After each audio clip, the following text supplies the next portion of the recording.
नमस्कार। 4C supreme law partners के इस नए कानूनी एपिसोड में एक बार मैं advocate doctor Ajay Kumar Pandey supreme court of India लिए चलता हूं आपको वेस्ट बंगाल की राजधानी कोलकाता। जी, द सिटी ऑफ जॉय के नाम से फेमस वही कोलकाता जो इस वक्त city of terror, city of rape, city of murder के लिए जाना जा रहा है। यूं तो यह महीना पवित्र त्योहार नवरात्रि का है, जहां वेस्ट बंगाल पूरा राज्य मां के जयकारों से, आरती से, ढोल से, थाप से, नृत्य से और वायुमंडल व्याप्त होता था पवित्रता की पावन सुगंध से। कहीं होती थी आरती की गूंज तो कहीं लग रहा होता था मां का जयकारा।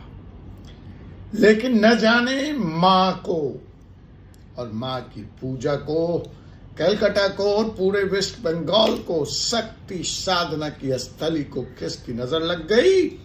उसकी जगह है हमें न्याय चाहिए, हमें न्याय चाहिए का नारा, और उसकी जगह है फास्ट अनटू डेथ, मृत्यु तक का भूख हड़ताल, पूजा का बहिष्कार, पंडालों में खुशी की कमी, शॉपिंग बंद।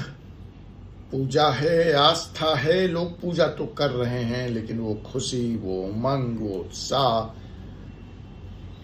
वो सेलिब्रेशन, फेस्टिविटी सब गायब है तो एक उदास और एक उदासी का गहरा साया और गहरा सन्नाटा। जी हां, मैं बात कर रहा हूं Calcutta RG Kar medical college अगस्त 9 को, जहां डॉक्टर बिटिया के साथ रेप भी हुआ और उसका मर्डर भी हुआ। आपने देखा पूरा देश किस तरह से आंदोलित रहा। विषय आज का यह है कि सीबीआई ने अदालत में चार्जशीट दाखिल कर दी।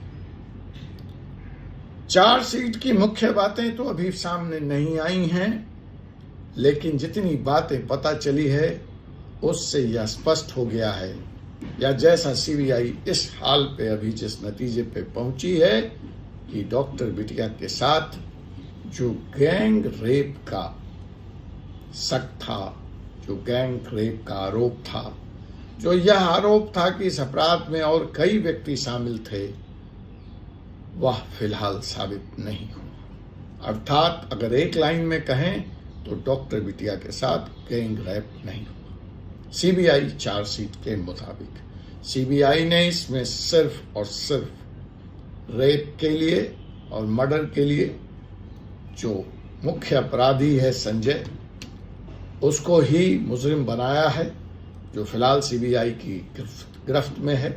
कोर्ट ने उसको बेल देने से मना कर दिया है। दूसरी तरफ जो सुप्रीम कोर्ट का आदेश है उसका पालन अब तक ममता बनर्जी की सरकार नहीं कर रही है। आदेश के 9 पॉइंट्स थे, लेकिन उसमें से मुख्य था कि डॉक्टरों की सुरक्षा, पूरे वेस्ट बंगाल में पुलिस सुरक्षा और संरक्षा बढ़ाई जाए। लेकिन ऐसा कुछ भी होता हुआ बंगाल में नजर नहीं आ रहा है। मजबूरन डॉक्टरों को फास्ट अनटू डेथ पे जाना पड़ा है। जूनियर डॉक्टर के 7 लोग पिछले 3 दिनों से भूख हड़ताल पर हैं, मृत्युपरंत हैं, लेकिन सरकार की मोटी चमड़ी पर कोई भी सिकन नहीं आई है। सरकार डॉक्टरों से बात करने को राजी नहीं है। डॉक्टरों का कसूर क्या है? डॉक्टर सिर्फ न्याय की मांग कर रहा है, अपनी सुरक्षा और संरक्षा की मांग कर रहा है। 3 दिन तक डॉक्टरों के इस भूख हड़ताल को देखने के बाद और सरकार के रवैये को देखने के बाद पूरे बंगाल जगत में, डॉक्टर कम्युनिटी में बहुत गुस्सा है, बहुत रोष है। और आज शायद बंगाल की हिस्ट्री में, शायद हिंदुस्तान की हिस्ट्री में पहली दफा 50 सीनियर डॉक्टर्स अपने छात्रों के जान और माल की रक्षा के लिए, अपने जूनियर डॉक्टर्स के रक्षा के लिए अपनी आत्मा की आवाज पर इकट्ठे 5 डॉक्टरों ने रिजाइन कर दिया है, अपनी सेवा से त्याग पत्र दे दिया है। सरकार पता नहीं कहां सोई हुई है। सरकार कहती है अब तक उनको रिजिग्नेशन नहीं मिला है, तो सरकार इनके डॉक्टरों के रिजिग्नेशन का इंतजार कर रही है। मेरी जो जानकारी है 30 और रिजिग्नेशन तैयार हैं जो किसी भी वक्त सरकार की टेबल पर रखे जाएंगे, लेकिन सरकार के कानों पर जू नहीं रेंग रही है।